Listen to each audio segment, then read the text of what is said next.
Good evening everybody. आज हम लोग करेंगे RO मेंस 2016 की परीक्षा में 20 नंबर का हिंदी से अंग्रेजी और अंग्रेजी से हिंदी शब्द आते हैं जिन्हें आपको कन्वर्ट करने रहते हैं। ये 5-5 शब्द आते हैं, तो टोटल एक शब्द जो है 2 नंबर का होता है। तो टोटल ये 20 अंक का होता है और ये मुख्य परीक्षा में काफी ग्रेप्टी लिए हुए होता है। ठीक है, तो अगर आप ऐसे समझो कि अगर आप 10 शब्द एग्जैक्ट वहां पे कन्वर्ट कर देते हो हिंदी से इंग्लिश और इंग्लिश से हिंदी में, तो ये ऑब्जेक्टिव नेचर का है, तो आपके इसमें 20 नंबर आपको मिल सकते हैं। ठीक है। इस क्लास में हम लोग देखेंगे कि मेरा फोकस उन चीजों पे रहेगा कि जहां से आपका 10 में 10 जो शब्द हैं वो आपके आ जाएं आपको। ठीक है, हम लोग स्टार्ट करते हैं। प्रशासन शब्दावली अंग्रेजी हिंदी एडमिनिस्ट्रेशन ग्लॉसरी। यहां पे कोई भी शब्द आपका जो है आपको कन्वर्ट करने के लिए आ जाएगा। प्रशासन, एडमिनिस्ट्रेशन, शब्दावली, ग्लॉसरी। ठीक है, तो एक एक शब्द आपके लिए मायने रखता है क्योंकि आपको 10 में 10 लाने हैं। हम लोग ए से स्टार्ट करेंगे।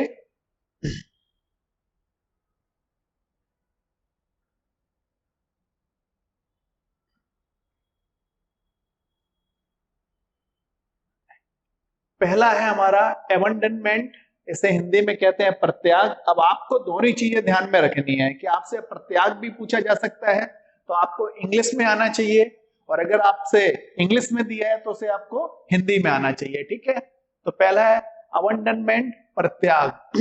दूसरा है एबोलिशन, उत्सादन, उन्मूलन, अंत। ये तीनों ही कहते हैं।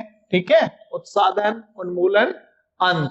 अब आपको यहाँ पे ध्यान रखना है कि चाहे अंत आए, चाहे उन्मूलन आए और चाहे उत्सादन आए, तो आपको इंग्लिश में एक ही लिखना है, एबोलिशन।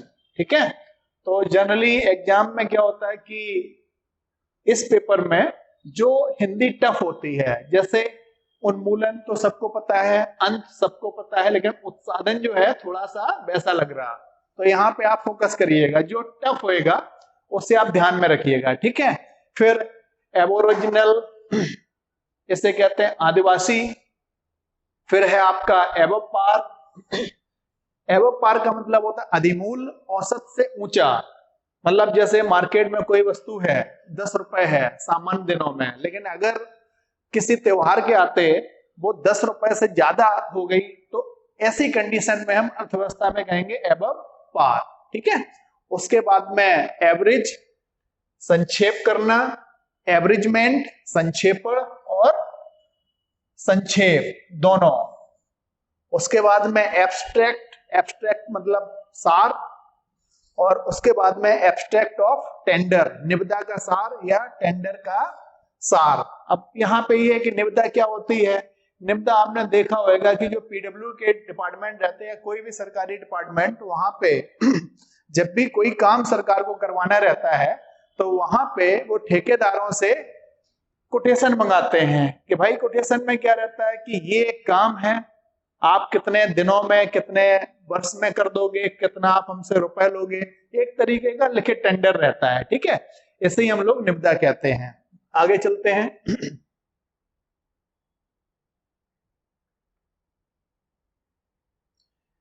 शैक्षणिक विद्या संबंधी या आदिविद, इसे इंग्लिश में कहते हैं एकेडमिक क्वालिफिकेशन। आगे अकादमी, इसे एकेडमी कहते हैं। ठीक है, आगे है एक्सीड, मान लेना, अधिमिलन, शामिल होना, सम्मिलित होना। अगला है एक्सेस, प्रवेश या पहुंच। फिर एक्सेशन, राज्यारोहण या अधिमिलन। अगला है एकोमोडेशन, इसका होता है वास और दूसरा होता है निर्वाह। फिर अगला है लेखा, इसे खाता भी कहते हैं हिंदी में, इसका इंग्लिश होता है अकाउंट। अब संयुक्त खाता या हिसाब संयुक्त लेखा, इसे अकाउंट जॉइंट्स या जॉइंट अकाउंट भी कहते हैं, ठीक है। अगला है रसीदी या पावती सहित, तो इसे एक्नॉलेजमेंट ड्यू कहते हैं। अगला है अर्जन करना, इसे एक्वायर, और फिर है अर्जन, ये एक्विजिशन। अगला है लेखा शीर्ष, तो लेखा शीर्ष आपका अकाउंट हेड्स। फिर है लेखा एकक, अकाउंटिंग यूनिट। फिर है प्रत्यायित, संवाददाता, एक्रीडिएटेड, करेस्पॉन्डेंट्स।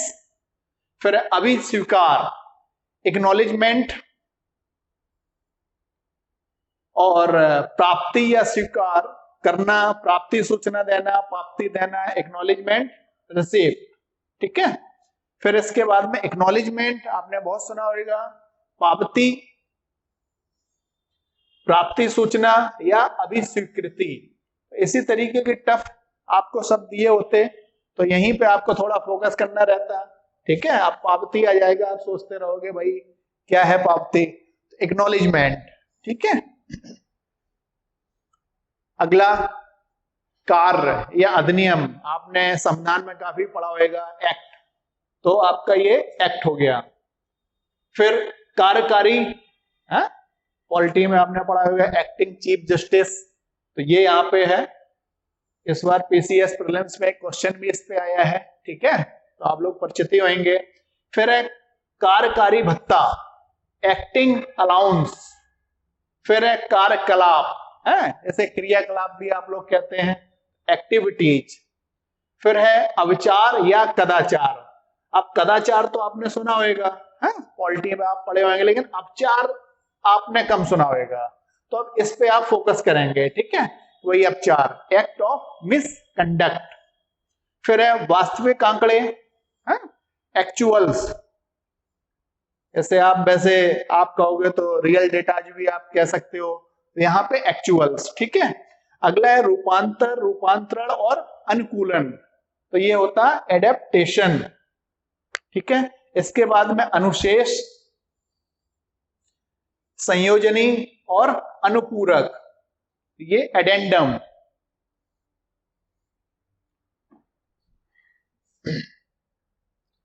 अब इसके बाद में एडिशनल, तो देखिए एडिशनल के दो अर्थ होते हैं, एक तो अतिरिक्त होता है और दूसरा होता है अपर। आपने पुलिस में पढ़ा होगा अपर पुलिस अधीक्षक, एएसपी, तो एडिशनल सुपरिंटेंडेंट ऑफ पुलिस। तो जो यहाँ पे लिखा है उसमें कुछ और भी लगेगा, तो मैं बोलता रहूंगा, आप सारे शब्दों पे ध्यान दीजिएगा। एडिशनल, ठीक है, तो एएसपी भी होता है। अब है अतिरिक्त अनुदान, एडिशनल ग्रांट। फिर है अतिरिक्त वेतन, एडिशनल पे। फिर है पता, अभिभाषण, संबोधन, मानपत्र, तो ये आपका सिंपल है एड्रेस, ठीक है। फिर प्रेस और पाने वाला, एड्रेसी, ठीक है। तो पाने वाला तो आप सिंपल है, समझ रहे होंगे, लेकिन प्रेस थोड़ा आपके लिए थोड़ा अजीब सा लग रहा होगा, तो ऐसे शब्दों पे आपको ज्यादा फोकस करना है। आगे आपका पता लेखी, एड्रेसोग्राफ, एडहॉक, तदर्थ। आपने एडहॉक बेसिस सुना होगा काफी वर्ड। एडहॉक में क्या होता है, ये परमानेंट नहीं होता है, फॉर द टाइम बिंग, थोड़े समय के लिए कोई भी चीज का होना एडहॉक हम लोग कहते हैं। फिर है तदर्थ मांग पत्र, तदर्थ इंडेंट, एडहॉक इंडेंट, ठीक है। फिर है निर्वधि, एड इनफिनिटम, ठीक है। आगे है स्थगित करना, किसी काम को रोकना, उसका एडजर्न। फिर है स्थगन, एडजर्नमेंट। फिर है समायोजन, एडजस्टमेंट, ये वर्ड आपने काफी सुना होगा। फिर है प्रशासन करना, देना या दिलाना, एडमिनिस्टर। फिर है शपथ दिलाना, आप लोगों ने देखा होगा भारतीय राष्ट्रपति काफी लोगों को शपथ दिलाते हैं विभिन्न आर्टिकल के थ्रू, ठीक है, तो एडमिनिस्टर ओथ। फिर है प्रशासन, ये तो आपके डेली यूज में आते ही है, एडमिनिस्ट्रेशन। फिर आपका न्यायकरण, न्याय प्रशासन, एडमिनिस्ट्रेशन ऑफ जस्टिस। फिर है प्रशासी, प्रशासन, प्रशासकी, तो ये एडमिनिस्ट्रेटिव। ठीक है, आगे चलते हैं। प्रशासन योग्यता, जब भी हम सिविल सर्विस की बात करते हैं तो कहते हैं सिविल सर्वेंट में क्या होनी चाहिए, एडमिनिस्ट्रेटिव एबिलिटी होनी चाहिए, तो यही है। अगला है प्रशासकीय अनुमोदन, एडमिनिस्ट्रेटिव अप्रूवल। इसका मतलब क्या है, कोई भी नियम कायदा है तो उसका जब तक एडमिनिस्ट्रेटिव अप्रूवल नहीं मिलेगा तब तक उस पर आप कोई आगे कार्रवाई नहीं कर सकते हो। ठीक है, फिर है प्रशासन सुविधा, एडमिनिस्ट्रेटिव कन्वीनियंस। फिर अगला है प्रशासकीय विभाग, एडमिनिस्ट्रेटिव डिपार्टमेंट। समीक्षाधिकारी की जॉब में इस शब्द से आपका डेली पाला पड़ेगा। ठीक है, फिर है प्रशासन कार्य, प्रशासकीय कार्य, एडमिनिस्ट्रेटिव फंक्शन। फिर है प्रशासकीय प्रधान, एडमिनिस्ट्रेटिव हेड। फिर है प्रशासकीय मंत्रालय, एडमिनिस्ट्रेटिव मिनिस्ट्री। यहाँ पे आप लोगों को पता ही होगा कि मिनिस्ट्री कहाँ पे होती है, सेंट्रल में, और स्टेट में क्या होता है, डिपार्टमेंट। ये ध्यान में रखिएगा। ठीक है, फिर आगे है प्रशासकीय मंजूरी, एडमिनिस्ट्रेटिव सैंक्शन। फिर है ग्राह्यता, स्वीकार्यता, ये आपका एडमिसिबिलिटी। अगला है ग्राह्य या स्वीकार्य। ठीक है, कोई भी चीज जो है किसी को स्वीकार्य होना, एडमिसिबल। फिर है आपका अभिस्वीकृति, प्रवेश, अंदर आना, इसे कहते हैं एडमिशन। कहीं पे आपने देखा होगा एडमिशन इज प्रोहिबिटेड, मतलब अंदर आना मना है। आगे चलते हैं, प्रवेश शुल्क, एडमिशन फी। आगे है स्वीकार करने देना, प्रवेश अंदर आने देना, स्वीकार करना, दाखिल करना, एडमिट। आप लोग परीक्षा में जाते हो तो वहां पे लिखा रहता है ना एडमिट कार्ड, जब वो आपके पास होता है तभी आप अंदर एग्जाम हॉल में घुस सकते हो। आगे एडमिटेड, इसका मतलब होता है प्रविष्ट, दाखिल और स्वीकृत। अगला है एडमोनिशन, एडमोनिशन मतलब वर्त्सना। इसका ये शब्द जो है शुद्धि अशुद्धि में भी काफी आता है। ठीक है, तो आप यहाँ पे देखिए कि भाई किसी की आलोचना करना। ठीक है, फिर है एडॉप्ट, एडॉप्ट मतलब अंगीकार करना या अपनाना। फिर है अंगीकरण, एडॉप्शन, और ये तो एडल्ट आप जानते ही हो, प्रौढ़ या वयस्क।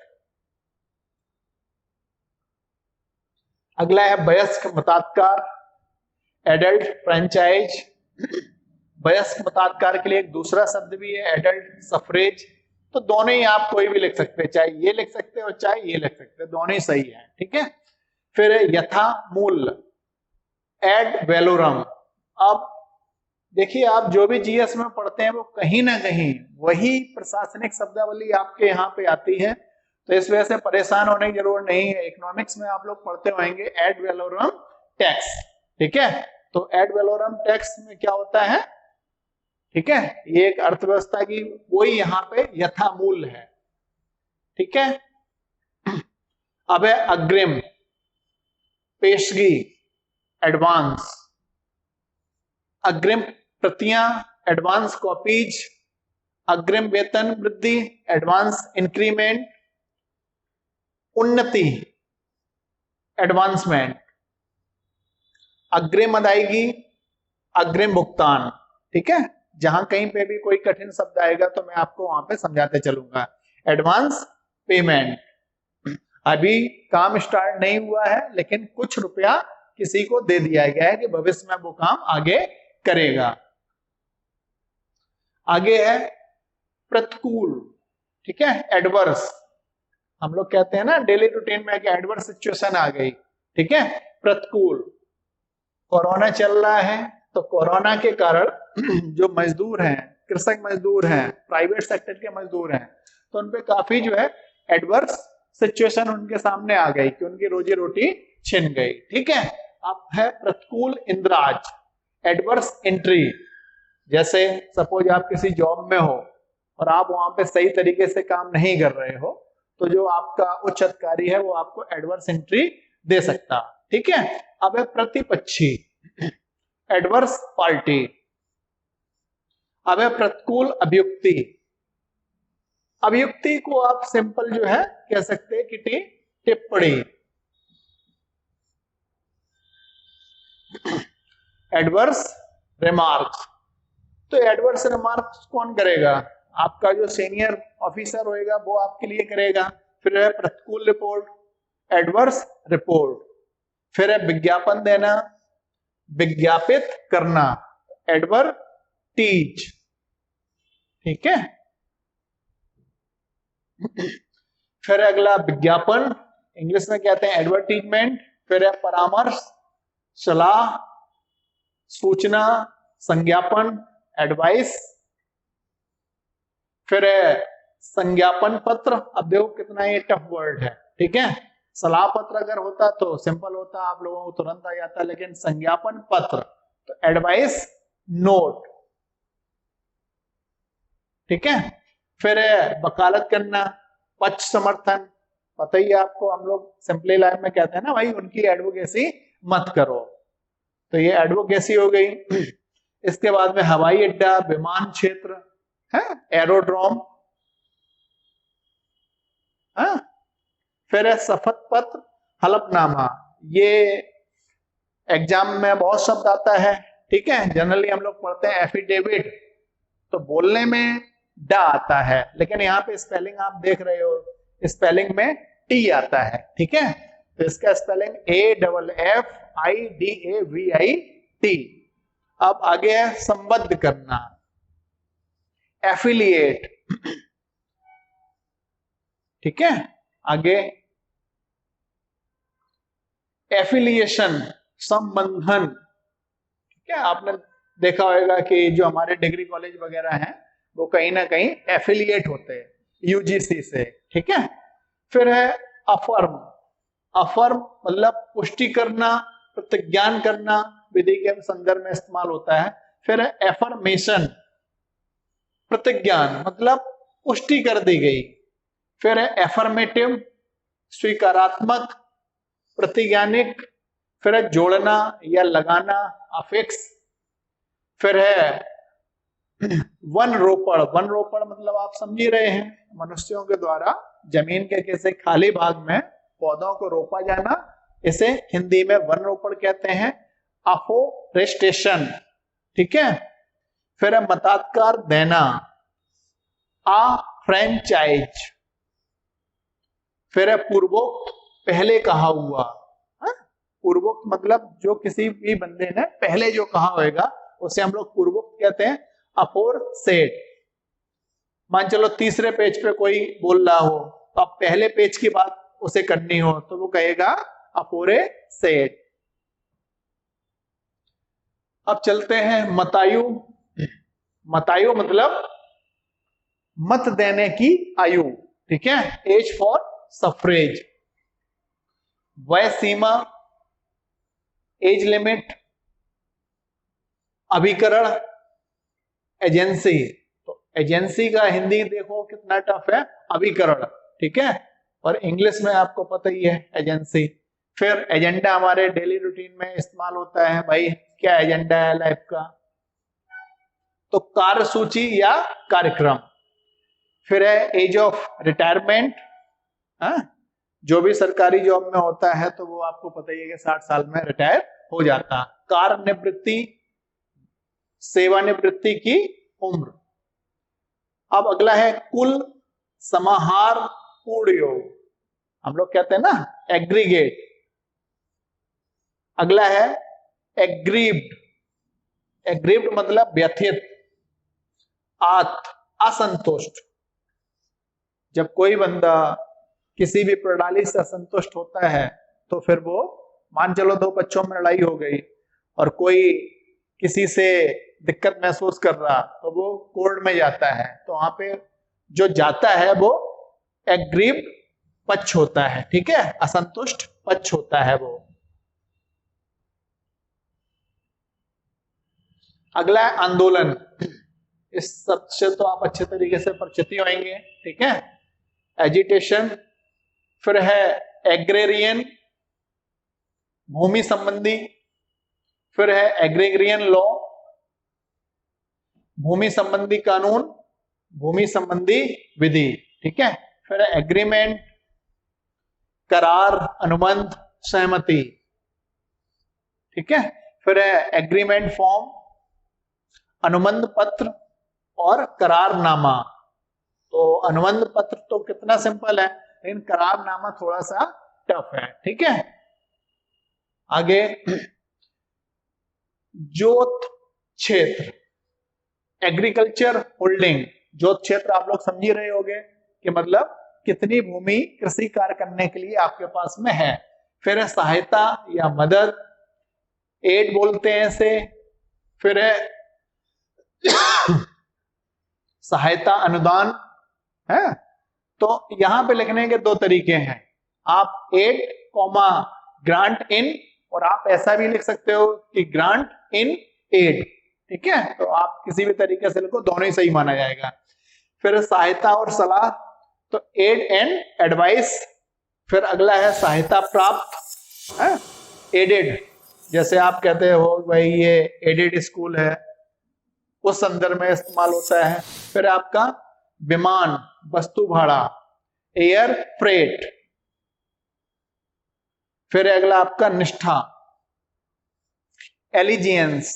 निष्ठा कोई बताने की शब्द नहीं है, किसी भी व्यक्ति की निष्ठा किसी भी व्यक्ति के प्रति हो सकती है, ठीक है, एक तरीके का समर्पण। फिर है बांटना या विभाजन करना, तो ये आपका एलोकेट, एलोकेशन, बंटवारा, ठीक है, विभाजन, अलॉट, आवंटन करना। फिर अलॉटमेंट, बांट या आवंटन। फिर आवंटन पत्र, अलॉटमेंट लेटर। अलॉटमेंट आप समझ ही रहे हैं कि मान चलो कहीं पे मकान कई लोगों को दिए जाने हैं, तो जब आपको कब्जा दिया जाएगा तब आपसे कहा जाएगा कि ये अलॉटमेंट पेपर है, अलॉटमेंट लेटर है, अब आप उस मकान पे कब्जा ले सकते हैं। आगे है निधि आवंटन, अलॉटमेंट ऑफ फंड। फिर आवंटन आदेश, अलॉटमेंट ऑर्डर। भत्ता, ठीक है, कई तरीके के भत्ते होते हैं सरकारी जॉब में या प्राइवेट जॉब में, तो होता अलाउंस। आगे नगर भत्ता, तो इसे हम सिंपली कहते हैं अलाउंस कॉमा सिटी या सिटी अलाउंस, कैसे भी आप लिख सकते हो, दोनों तरीके से ये सही है, ठीक है। तो सिटी अलाउंस। आगे है सवारी भत्ता, वाहन भत्ता, कन्वेयांस अलाउंस, ठीक है। प्राइवेट सेक्टर में ज्यादा होता है, सरकारी में नहीं होता, ठीक है। फिर है महंगाई भत्ता, डीए जनरली हम लोग बोलते हैं डियरनेस अलाउंस, तो अलाउंस कॉमा डियरनेस ऐसे भी लिखा जा सकता है, डियरनेस अलाउंस ऐसे भी लिखा जा सकता है। फिर है अतिरिक्त ड्यूटी भत्ता, अलाउंस कॉमा एक्स्ट्रा ड्यूटी, और आप चाहो तो एक्स्ट्रा ड्यूटी अलाउंस, दोनों ही तरीके से लिखा जा सकता है। फिर आपका वही स्थान भत्ता, अलाउंस आउट स्टेशन, और आप चाहो तो आउट स्टेशन अलाउंस, दोनों ही तरीके से लिखा जा सकता है, ठीक है। फिर है समयोपरि भत्ता, तो अलाउंस ओवर टाइम ऐसे भी लिख सकते हो, और आप चाहो तो ओवर टाइम अलाउंस ऐसे भी लिख सकते हो। मान चलो किसी आप ऑफिस में काम करते हो, सरकारी में तो नहीं होता लेकिन प्राइवेट में पहले चलता था, अभी भी चलता है लेकिन कम सुनने में आता, कि जैसे आपको 6 PM तक रुकना है, ठीक है, और उसके बाद आप 8 PM तक रुक रहे हो, तो ये आपको 2 घंटे का ओवर टाइम अलाउंस आपको मिलेगा, ठीक है। फिर यात्रा भत्ता, अलाउंस ट्रेवलिंग या ट्रेवलिंग अलाउंस। फिर है परिवर्तन, हेर फेर, ठीक है, तो ये आपका अल्ट्रेशन।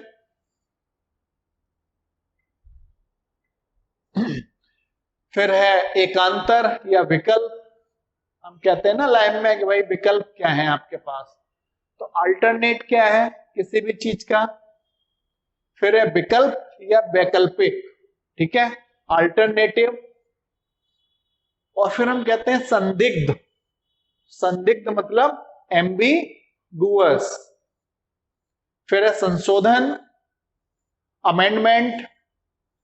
फिर है सुख सुविधा, एमिनिटी। राशि, रकम, मात्रा, परिमाप, मिश्र धन, ठीक है, अमाउंट। आनुषंगिक, ये शब्द शुद्धि अशुद्धि में भी काफी आता है, और ठीक है, एंसिलरी, ये भी आपको ध्यान देना है कि बहुत सारे शब्द जो होते हैं वो शुद्धि अशुद्धि में भी आते हैं। हिंदी में यही चीज थोड़ी एक मायने रखती है कि कोई आप एक चीज यहाँ पे पढ़ रहे हो तो वो आपकी दो तीन जगह अगर आपने यहाँ पे अच्छे से समझ लिया तो दो तीन जगह भी आपकी वो हेल्प कर सकती है, ठीक है। फिर है अनुबद्ध करना, जोड़ना, नथी करना, राज्य में मिला लेना, एनेक्स। आगे चलते हैं। अनुबंध, एनेक्शियर। फिर अनुलग्न, एनेक्शियर। आख्यापन करना, ऐलान करना, अनाउंस। आख्यापन, ऐलान, अनाउंसमेंट। वार्षिक लेखा, एनुअल अकाउंट्स, ठीक है। वार्षिक प्रशासन रिपोर्ट, वार्षिक प्रशासन विवरण, एनुअल एडमिनिस्ट्रेटिव रिपोर्ट। अगला है वार्षिक वित्तीय विवरण, एनुअल फाइनेंशियल स्टेटमेंट। हाँ, आगे चलते हैं। एनुअल रिव्यू, वार्षिक समीक्षा।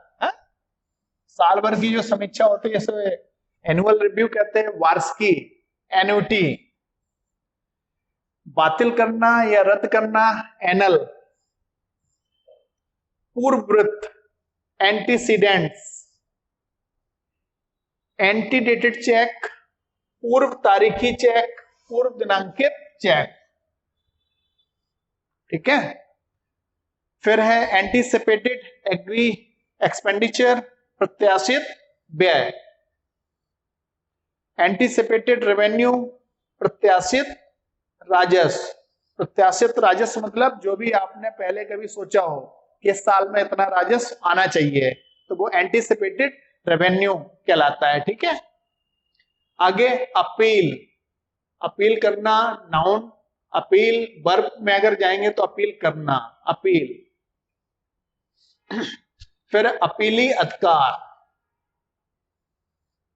Appellate powers. अभिधान या पदवी, अपीलेशन। संलग्न, अपेंडेज। परिशिष्ट, ठीक है, अपेंडिक्स। परिशिष्ट आपको पता ही होगा, जैसे कोई पुस्तक वगैरह है उसमें कुछ चीजें छूट जाती हैं, ठीक है, फिर वो लास्ट पेज में सारी चीजें आपको एक साथ दे दी जाती हैं, उन्हें हम अपेंडिक्स बोलते हैं। फिर है साधन, उपकरण या साधित्र, जैसे अप्लायंस कहते हैं, कहते हैं ना होम अप्लायंसेस, तो ये वही है। अब साधन तो सिंपल है, उपकरण भी सिंपल है, अगर साधित्र आ गया तब फिर थोड़ी प्रॉब्लम हो जाएगी, ठीक है। तो इससे थोड़ा अच्छे से पढ़िए साधित्र को। फिर है छटाई, साधित्र। अप्लायंस कॉमा सॉर्टिंग ऐसे भी लिख सकते हैं, सॉर्टिंग अप्लायंस ऐसे भी लिख सकते हैं, तो दोनों तरीके से ये लिखा जा सकता है, ठीक है। फिर आगे सारणी, साधित्र। अप्लायंस टेबुलेटिंग या टेबुलेटिंग अप्लायंस, दोनों।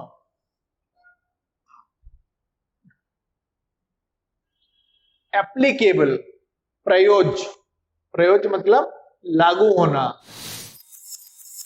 फिर एप्लीकेशन, आवेदन, आवेदन पत्र, अर्जी, प्रयोज्यता, लागू होना। अपॉइंट, नियुक्त करना। नियुक्त व्यक्ति, इसका इंग्लिश होता है अपॉइंटी। फिर है अपॉइंटिंग अथॉरिटी, कौन आपको नियुक्त कर रहा है, आप किसके मातहत काम करने वाले हो, ठीक है। तो नियुक्ति प्राधिकारी, नियुक्ति प्राधिकारी आपने सुना होगा, जॉब में कहते हैं कि जो भी आपका अपॉइंटिंग अथॉरिटी होता है और किसी कारणवश अगर आपको जॉब से हटाया जाता है तो जो आपका अपॉइंटिंग अथॉरिटी होता है उससे नीचे लेवल का अधिकारी आपको जॉब से नहीं हटा सकता, उसके ऊपर के लेवल का ही अधिकारी आपको हटा सकता है, ठीक है। फिर अगला नियुक्ति अपॉइंटमेंट, फिर है दो तरीके की नियुक्ति होती है, एक परमानेंट अपॉइंटमेंट होता है और दूसरा टेम्परेरी अपॉइंटमेंट होता है, ठीक है। तो किस तरीके का अपॉइंटमेंट है, इसे हम कहते हैं परमानेंट अपॉइंटमेंट, स्थायी नियुक्ति। फिर है अस्थायी टेम्परेरी अपॉइंटमेंट, फिर है प्रभाजन, अपोर्शन, उपयुक्त, उचित, विनियोजन करना, एप्रोप्रिएट, जितने की जरूरत है उतना ही, ठीक है, एप्रोप्रिएट। फिर है उचित शीर्ष, एप्रोप्रिएटेड हेड, मतलब जिस मत से पैसा जाना है वही मत, एप्रोप्रिएटेड हेड। विनियोजन, एप्रोप्रिएशन। फिर है विनियोजन लेखा, विनियोग लेखा, पॉलिटी में ही पढ़ते होंगे, इकोनॉमिक्स में ही पढ़ते होंगे, एप्रोप्रिएशन अकाउंट, ठीक है। फिर विनियोजन अधिनियम, एप्रोप्रिएशन एक्ट। फिर अनुमोदन, इसे कहते हैं अप्रूवल। फिर होता अनुमोदन करना, अप्रूव,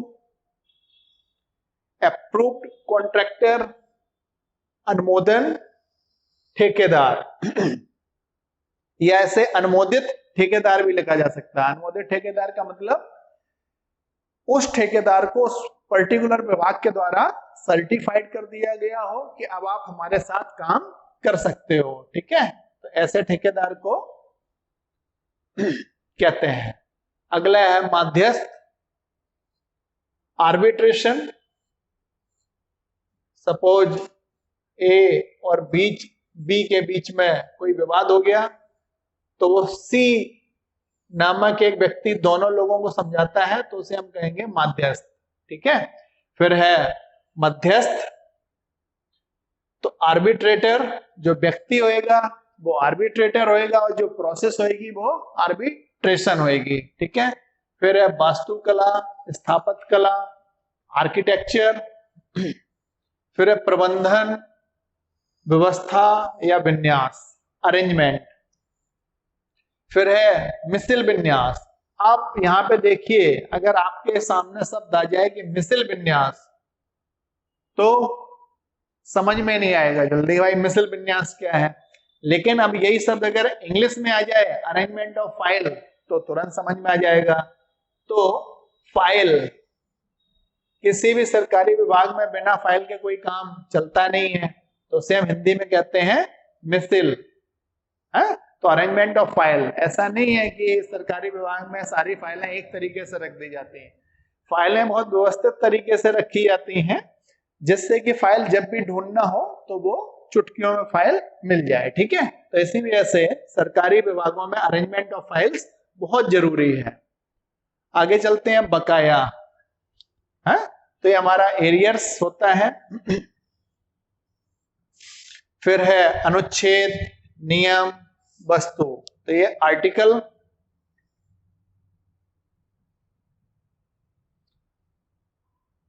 अब आर्टिकल्स, नियमावली, संगम की नियमावली, इसे आर्टिकल ऑफ एसोसिएशन भी कहते हैं। असेंबल, अब असेंबल का देखिए कितना हिंदी है, जुड़ना, एकत्र होना, इकट्ठा होना, जोड़ना, सम्मिलित होना, एकत्र करना, इकट्ठा करना, संवेद करना, है। अब ये थोड़ा सा टफ लग रहा देखने में, संवेद करना, है। तो असेंबल। फिर है सभा, जमाव या सम्मेलन, तो ये असेंबली। अगला है अनुमति, असेंट, फिर है निर्धारित मूल्य, असेस्ड वैल्यू, फिर है असेसमेंट, कर निर्धारण, निर्धारण, ठीक है, फिर है असेसमेंट ऑफ लॉस, हानि निर्धारण,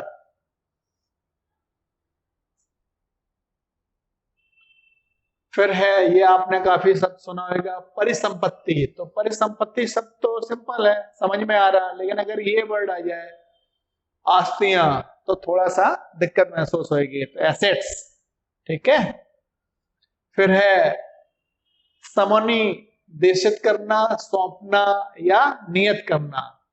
तो इसका मतलब असाइन है, किसी भी व्यक्ति को कोई काम सौंप देना मतलब असाइन। समनुदेशित करना, ठीक है, फिर है समनुदेशन या नियत कार्य या सुपुर्द काम, असाइनमेंट,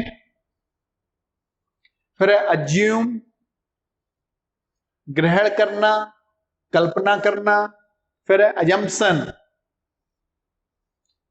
ग्रहण या कल्पना करना, फिर है भार ग्रहण, अजम्पशन ऑफ चार्ज, मतलब आप कहीं पे नियुक्त होते हो, आपकी कहीं पे पोस्टिंग होती है, तो जो आपसे पहले का वहां पे जो अधिकारी होएगा वो पूरा चार्ज लिखित में आपको सौंप के जाएगा, ठीक है, उसी कहते हैं अजम्पशन ऑफ चार्ज।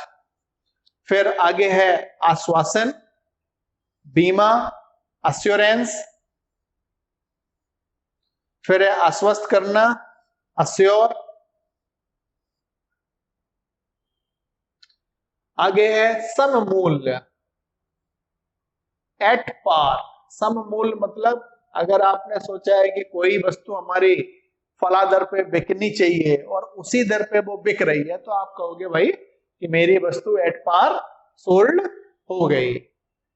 फिर है संलग्न, अटैच्ड, फिर है अटेस्ट, अनुप्रमाणित करना, साक्ष्यांकन करना, तस्दीक करना, ठीक है, अटेस्ट, फिर है अटेस्टेशन, अनुप्रमाणन, साक्ष्यांकन और तस्दीक, फिर है ऑक्सीनियरिंग एग्रीमेंट, नीलामी करारनामा, ऑक्शन सेल, नीलाम बिक्री, नीलामी बिक्री। अब यहां पे ऑक्शन आपको पता ही है, आगे शायद आए, ठीक है,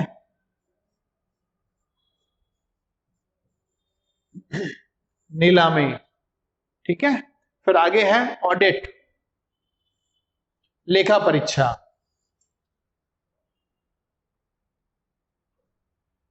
फिर है परीक्षित लेखा, ऑडिटेड अकाउंट। ऑडिटेड अकाउंट का मतलब ऐसा अकाउंट जिसका ऑडिट हो चुका है, ठीक है। आगे लेखा परीक्षा आपत्तियां। अब आपने कैग का नाम सुना होगा, तो कैग ऑडिट करता है, ठीक है, फिर उसमें अगर उसे कोई ऑब्जेक्शन होता है तो वो ऑडिट ऑब्जेक्शन उसे कहते हैं, ठीक है। फिर है लेखा परीक्षा रिपोर्ट, ऑडिटर ने ऑडिट कर दी तो वो अपनी एक रिपोर्ट देगा, उसे हम लोग कहते हैं ऑडिट रिपोर्ट। अधिप्रमाणित, ऑथेंटिक। ऑथेंटिक बड़ा सिंपल लग रहा है आपको, ऑथेंटिक मतलब जिस पे आप आंख बंद करके विश्वास कर सको, ऑथेंटिक। अधिप्रमाणित हिंदी में लेकिन टफ लग रहा है, तो इसका हिंदी थोड़ा सा अच्छे से याद करिए। अधिप्रमाणित करना, ऑथेंटिकेट। आगे है अधिप्रमाणन, ऑथेंटिकेशन। फिर है प्राधिकृत करना, अथोराइज, मतलब किसी भी व्यक्ति को किसी काम को करने के लिए समुचित अधिकार देना, ठीक है, उसे हम कहते हैं अथोराइज। फिर अगला है प्राधिकारी, इसे कहते हैं अथॉरिटीज, प्राधिकारी। आज की क्लास में हम लोग इतना ही करेंगे, फिर हम लोग नेक्स्ट क्लास में इसे कंटिन्यू करेंगे। Thank you.